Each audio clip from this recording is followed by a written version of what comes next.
Personal notice. Danger's my stock and trade. If the job's too tough for you to handle, you got a job for me, George Valentine. Write full details.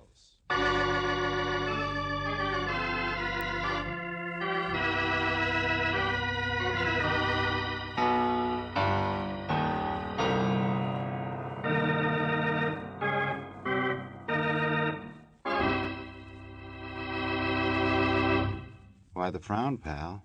Worried about that lawnmower you lent the guy next door 2 years ago? Not just because he lost his memory when he went 10 rounds with Lewis is no reason to get yourself in a snit. My advice to you is let George do it. You know George Valentine. Take your problems to him. Everybody else does.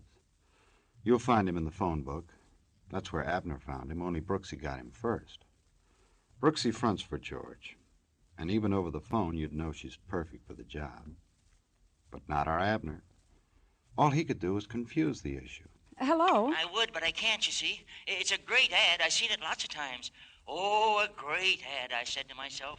There's the kind of a guy that when a guy's in a pinch can... Just a minute, Mr. I'll Valentine. get on the extension, Angel. Hello? I haven't got much time, see? Yeah, I'm right here. I got it. No time to write, but who are you? What's your problem? Now, this is a real pleasure, sir. If you'll permit me, my name is Abner, and I'm in jail. You what? Only don't get me wrong. The reason I can't write is because I can't write. You understand? Wait a minute. You said you were... That's right, I'm in jail. And let me tell you, a more unjust thing has never happened to me. There ain't no justice. Mr. Abner, slow down a little. I'm trying to write this. It's important, that's all. There wouldn't be time to write either, I guess, for that matter. But the main thing is it's important. That's what I've got to make you understand, see? You get me? Oh, sure, you make it so easy. Yeah, well, I'm kind of excited. Because, you see, the jail burned down. What? Oh, yeah. And you burned down with And it. now, hold on. I mean the jail over in Melody. That's where I'm calling from. Melody? Over in the valley? Yes, sir, that's the one. And a beautiful little town it is for tarantulas. But that old jail, let me tell you, was the biggest eyesore in... Hold it, will you? Now say something sensible or hang up. But I am. I mean, just 'cause I can't write. Listen, the fire was last night. They moved us out, that's all. Now we're locked up in the sheriff's office. That's how I could get to the phone. Clear as a bell. Listen to me. I got out of the fire, understand?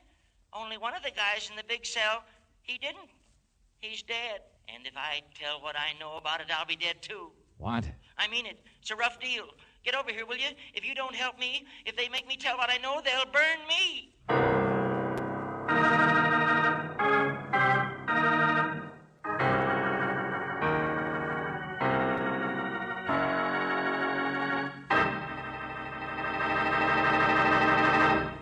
I wonder if this Abner's telling the truth.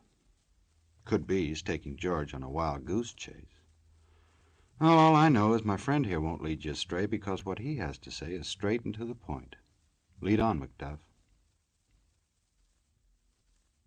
You made every word live, son. Now let's see if George and Brooksy can do as much for Abner. Oh, that's them pulling up in front of the sheriff's office. Well, that's the sheriff's office, George. Yeah, sure needs a coat of paint, all right. But I guess this is the place that dopey guy on the telephone... Hey! Psst. That's you, Valentine? Yeah. Only where in the name... The alley, George. Oh. Here. Right here. Hurry up. Don't let anybody see you. Okay. You're Abner, huh? But I thought you said you were locked up Right inside... you are, lady. Transferred all of us here when the jail burned down. Only now I'm nuts, see? Well, how did you get out? They turned us loose. I just dropped into town for a little game. A slight flutter of the pasteboards, and wham, they picked me up. But the way they treat you in this town, you'd think you'd murdered a whole city block. We got in the way, and they turned us loose. I don't blame him. Kicked me out and told me to get out of town without even giving me a free meal. Can you imagine? There ain't no justice. Oh, now listen, Buster. I drove 4 hours just so I could try to make sense out of what you said on the phone. Sure. So let me tell you just what... Oh, no, you don't. I'll tell you. We stopped at the scene of the fire on our way in. You weren't lying. There was a fire. Well, that's what Furthermore...